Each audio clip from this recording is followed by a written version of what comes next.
Welcome to the Weekly Report, and we're going to talk about the Wendy's Wooden Watch, and I think you have an idea of who I think should get the Wooden Award this season.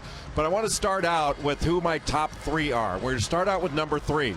Now, ESPN.com is doing a story on UConn's Shabazz Napier and how he compares to Kemba Walker, the guy that took UConn to the championship in 2011. I think the comparison is absolutely fair. Shabazz Napier has not had a good year. He's had a great year.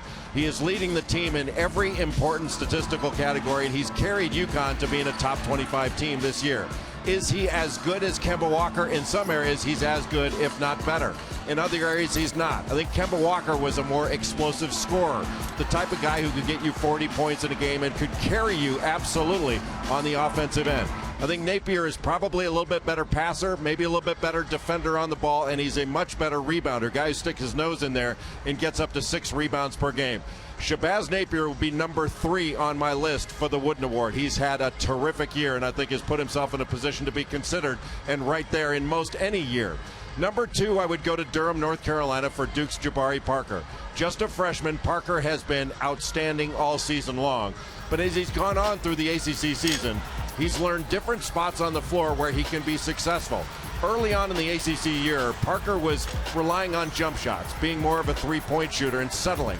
In the second part of the season, after about the first 5 games or so, he started getting 75% or so of his shots from the paint, driving more, putting the opposition in a position to foul where he can get to the free throw line, and he's been rebounding at an all-star rate, double-figure rebounds consistently, and he's done a wonderful job. Now, some will say he's not been a great defender, and that is true. He is not a great defender, but he's capable of being one, and I think he'll improve upon that as he goes forward because he has been coached hard and has been very coachable. But I think he's been the second best player consistently all season long. The best player, I don't think there's been any argument. Doug McDermott of Creighton has been the best player in college basketball. He's done it for a period of years now, not just one, and he has been consistently the best player. He's now in the top 8 all-time in scoring in NCAA history. He's had a magnificent career, but this year, and this is why you want to see great players stick around to be seniors, it's not like he's averaging 40 points a game and his scoring's way up from what it was last year or the year before. It's the way he gets his points. He's the most efficient offensive player in the country.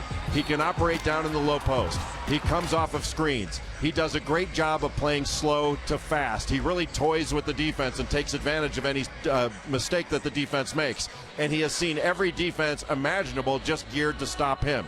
He's a terrific passer. He defends and he rebounds. Doug McDermott has been without question the player of the year, and without him, there's no way that Creighton is in the top 10 in all these different categories offensively, and there's no way they're at or near the top of the Big East. He's been terrific. I want to thank you for joining us all season long on this Weekly Report and talking about the Wendy's Wooden Watch. We'll see you next year on the Weekly Report.